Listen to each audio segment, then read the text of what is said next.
بسم الله الرحمن الرحيم. سلام الله عليكم ورحمة الله تعالى وبركاته.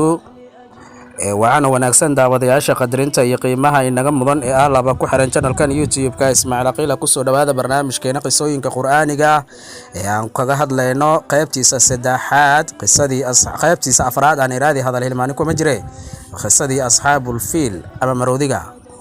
Cabdulmutallib wuxuu ahaa nin qurux badan oo heybad leh markuu u galay Abraha ayuu weeneeyay oo ka kacay sariirtii uu ku fadhiyay wuxuuna la fadhiistay dhulka kuna dhahay tarjumaankiisa maxaad Cabdulmutallib oo rabtaa. Cabdulmutallib wuxuu dhahay geel 200 oo neef ah ayaa layga soo dhacay ee waxaan rabaa in la soo celiyo. Abraha waa uu yaabay oo wuxuu yiri ma ninkan la burburinayo kacbadiisa ayaa i weydiisanaya geel yar oo la dhacay.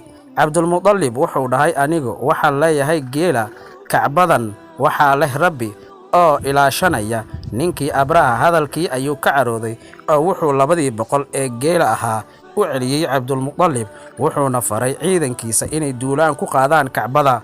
Cabdulmutallib geeli ayuu ka kaxeystay wuxuuna ku dhahay qabiilkiisa ninkan waa ka dhab inuu dumiyo kacbada ee ka baxa magaalada Makka ee gala buuraha dushooda.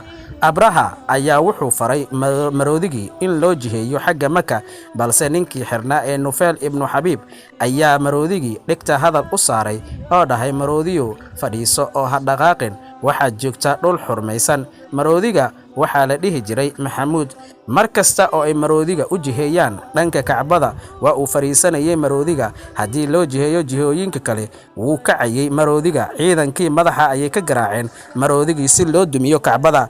dadkii kale ee Carabeed oo ay ka mid ahaayeen Cabdulmutallib iyo qabiilkiisa waxay baryayeen Allah iyagoo leh Ilaahayow xaramkaaga u heeli oo ka difaac colka ku soo duulay.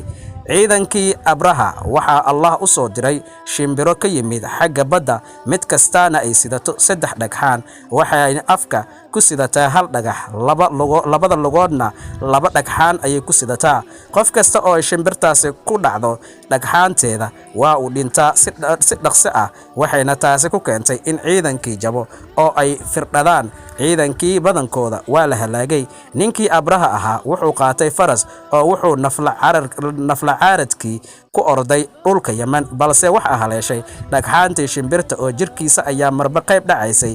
ugu dambeynna waxaa la dhahaa xabadkiisa ayaa ka soo dhacay wadnihii sidaas ayuuna ku dhintay. sanadkaasi waxaa loo bixiyay sanadkii maroodiga waxaana dhashay rasuulka calayhi salaatu wasalaam muddo